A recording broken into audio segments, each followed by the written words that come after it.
Chaque endroit dans le monde a quelque chose de particulier, de spécial.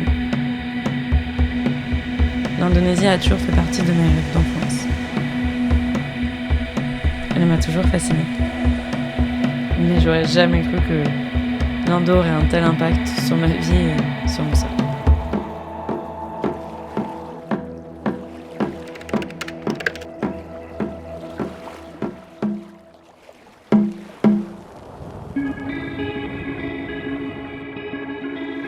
Il y a 4 ans, je suis venue pour la première fois à la recherche d'une gauche parfaite.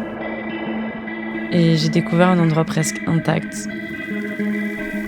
C'était comme un paradis sans filtre qui semblait tout droit sorti de mon rêve d'enfance.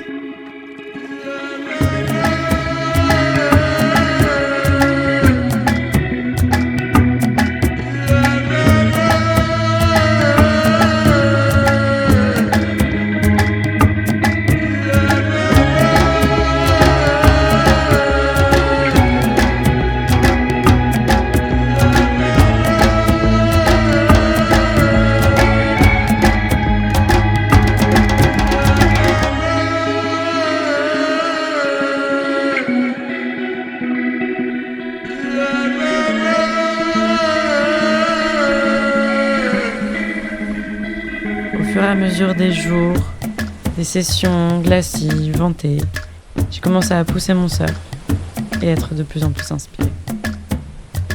Je me suis vue progresser, comme jamais j'ai pu ressentir dans un autre endroit dans le monde.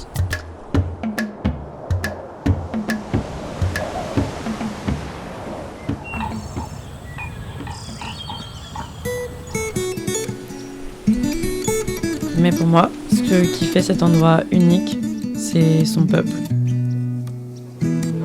J'ai trouvé une communauté comme aucune autre.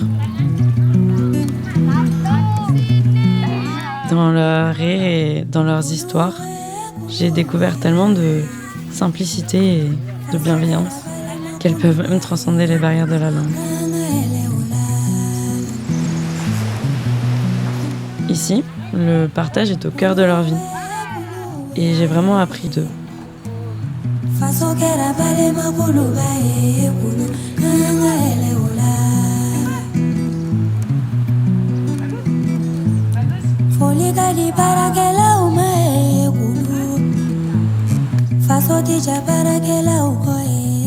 Toutes ces rencontres m'ont fait vibrer et m'ont fait me sentir vivante.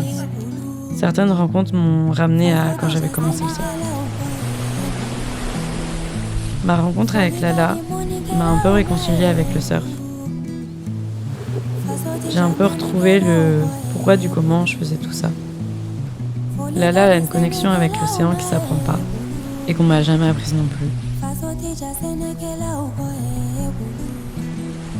Pour moi, c'est un lien qu'on a ou qu'on n'a pas et que mon père m'a transmise.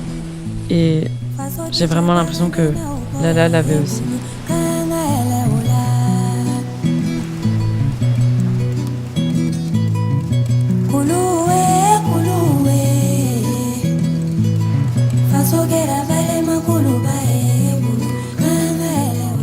En voyant la passion de Lala pour le longboard et l'envie d'apprendre à comment danser sur sa planche et juste à glisser, ça m'a donné envie de l'aider et de lui transmettre tout ce qu'on avait pu m'apprendre auparavant.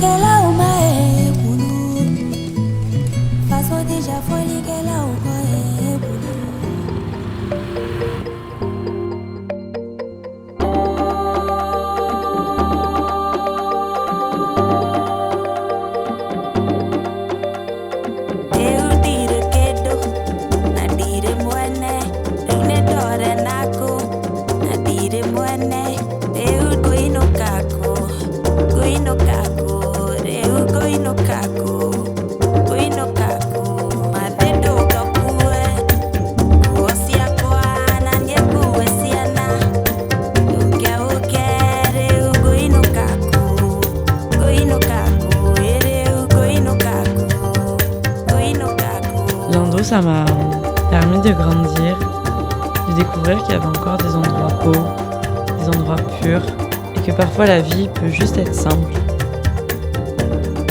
Ça m'a permis d'apprécier que parfois on a besoin de pas grand-chose, juste une vague parfaite et de belles personnes avec qui le partager.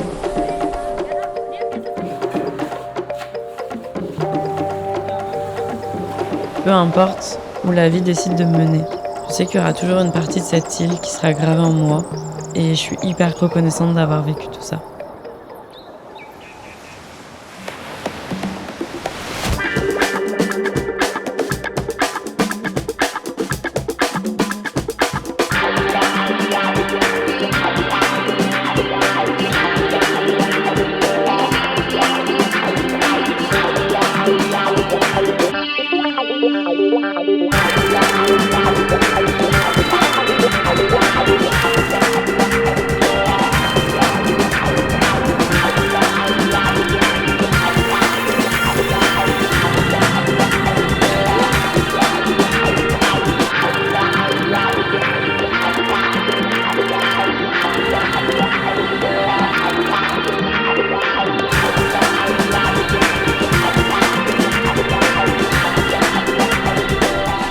On arrive à Batucaras hier.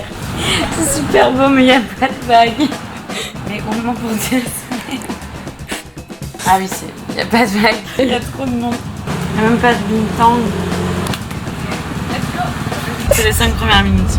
Pour le moment, ça va. Il nous reste 16 heures.